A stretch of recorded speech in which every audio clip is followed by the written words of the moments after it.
Okay, so we're in the Capitol right now, and we're in someone's house.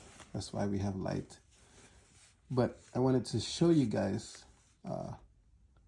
this prototype of what we're doing or what we're trying to do. We have some illiterate people in our church, and they want to read the Bible, but they cannot read the Bible because they're illiterate. So I asked if they wanted to listen to the Bible, and they said yes. So with a little painstaking effort, I think we can make some sort of progress towards this goal. So I was looking in the market and I found this speaker that I like. I noticed that their speakers have solar panels, so it does not need to be charged. I believe there is a cable to charge it. Here it is. I think it's for charging. I'm not sure. Let's see. It didn't matter to me because, quite frankly, I bought it because most people don't have electricity, and if they do, they have one solar panel with one battery,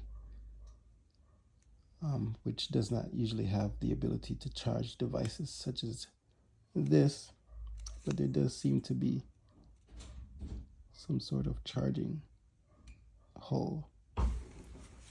So I guess it can be charged, but this is really the introduction to the video. This is not the meat and potatoes. Nonetheless, it has charging capabilities through USB. But this is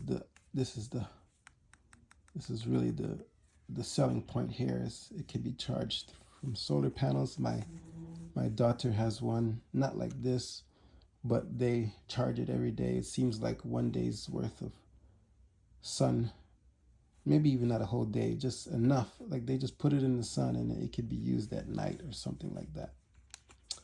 This also has a radio.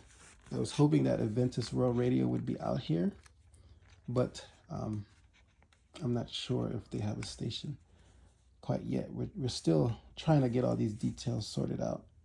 Madagascar is just, it's there's some we're kind of behind when it comes to religious things.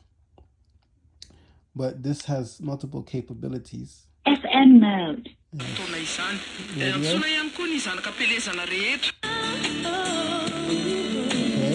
so hopefully we can figure out Bluetooth we mode. can figure out the issue with Adventist World Radio. Now, the selling point for me is that we can put Malagasy Bible onto a USB drive. I was able to bargain to get this USB drive down. We'll talk about cost later. But essentially, you put it in, and I can't do a demonstration right now. Play by USB drive. But as you can see, FM mode. Bluetooth mode. When you plug it in, it goes straight to USB. So I will be testing that lately, but I've seen people already use it, and that's my selling point.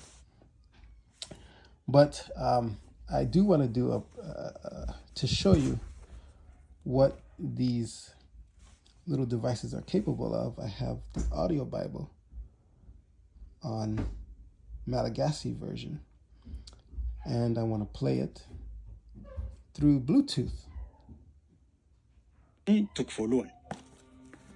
Tamin'ny voalohany fonary amin'izao tontolo izao Andriamanitra dia efa nisy ilay teny.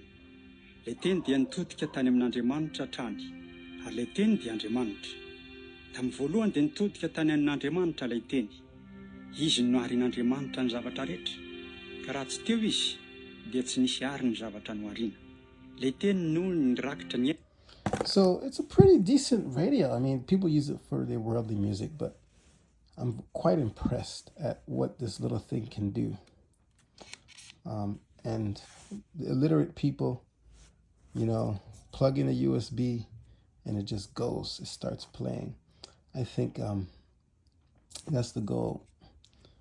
And I really believe that this, they have devices specifically for audio Bibles, but they just haven't quite gotten to Madagascar. In fact, this Madagascar audio Bible on YouVersion is actually only New Testament. They don't have the Old Testament in audio.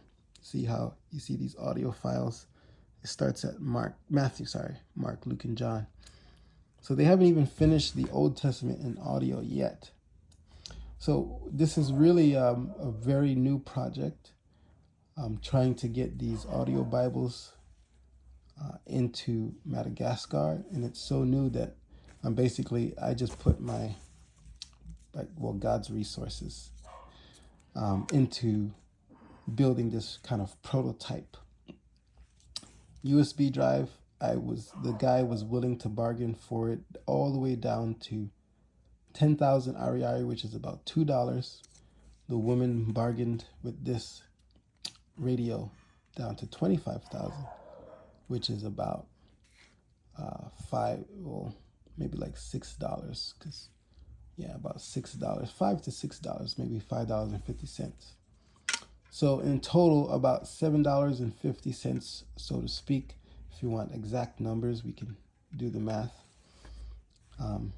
And the last part is finding a publisher to give us the rights to the Malagasy audio Bible. I think that's going to be the most difficult part. But once we get the rights to that, we can reproduce it and keep reproducing it as long as God allows us. I know it's quite of a long video, but I wanted to show you what this little device is capable of. To be honest, I would like, if possible, some sincere souls, if they're willing, to contribute. But even if not, just to pray about this project so that we can get illiterate people to still receive the word of God in their own home with the ability to learn God's truth. God bless you all.